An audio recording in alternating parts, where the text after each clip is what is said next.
Les années ont passé, mais au premier coup d'œil, on reconnaît sa silhouette, sa coiffe, sa robe verte et surtout son petit nez rond et son regard perpétuellement étonné. Si elle est née par accident, Bécassine a aujourd'hui 120 ans. Écoutez, ça commence en 1905, on est en février, il y a un hebdomadaire qui se crée, qui s'appelle La Semaine de Suzette, et la rédactrice en chef, qui s'appelle Jacqueline Rivière, boucle le premier numéro, 16 pages, et brusquement elle s'aperçoit qu'en page 16, il n'y a rien, un blanc. Il se trouve que dans le couloir passe un dessinateur, et elle lui dit « il faut qu'on fasse quelque chose ». Elle a une servante qui a fait une bêtise. Elle dit eh ben, on va faire cette servante, on va lui faire une bêtise, et on va l'appeler Bécassine. Ben voilà. Les petites filles raffolent aussitôt de cette bonne un peu simple qui accumule les bourdes et les idées folles. En 1913, ces histoires se transforment en albums. Il y en aura 28. Et c'est là qu'on apprend qu'elle est bretonne, qu'elle est née à Clocher-les-Bécasses, vous voyez, Bécassine, et qu'elle s'appelle Anaïque Laborné. Vous imaginez Laborné? Et que c'est une fille sans bouche. Sans bouche, elle ne parle pas. À l'époque, la Bretagne connaît un véritable exode. Les habitants fuient la misère pour chercher du travail à la capitale. À la naissance de Bécassine, Paris abrite 150 000 Bretons. Si Bécassine a cette image si négative, c'est qu'elle correspond à une réalité. La Bretagne du XIXe siècle ou du début du XXe siècle, c'est une Bretagne, je dirais, déprimée économiquement. Et donc beaucoup de jeunes filles doivent quitter la Bretagne. Elles se retrouvent à Paris, elles se retrouvent quoi? Bonnes. Il y a des dizaines de milliers de jeunes filles qui sont justement des Bécassines.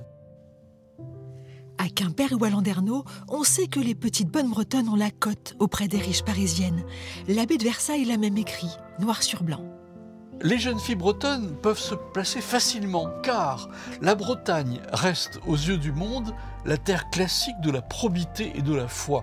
Donc vous voyez, on préfère la brave bretonne naïve, donc Bécassine, qui n'a pas de bouche, qui ne crie pas et qui obéit à sa maîtresse. Mais les Bretons ne se reconnaissent pas dans l'image de cette Bécassine docile et un peu sotte. En 1939, un commando décapite sa statue au musée Grévin. Et quand un film se tourne sur la petite bonne, ils envisagent d'enlever l'actrice, Paulette Dubost.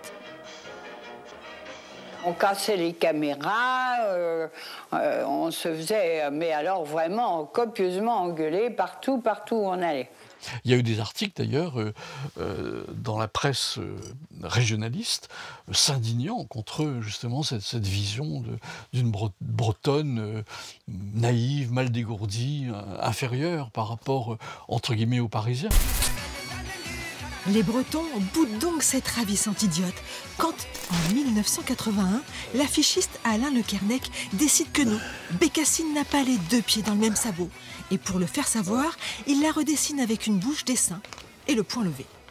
Les Bretons avaient ce complexe de Bécassine. Ils haïssaient ce personnage, cette image d'eux qu'on avait donnée.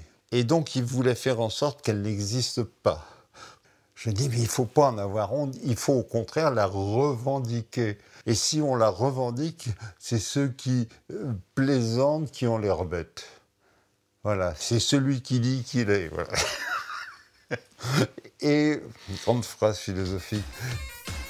Sous ses crayons, Bécassine retrouve donc dignité et pugnacité. C'est un personnage ouvert qui est jamais antipathique. Elle est un peu simple, mais elle n'est pas con.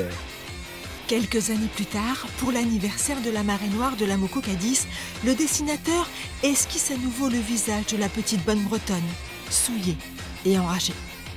J'ai pris Bécassine pour montrer la colère de la Bretagne qu'on n'aime pas qu'on lui chie sur la gueule, quoi. L'affichiste a réconcilié Bécassine et les Bretons.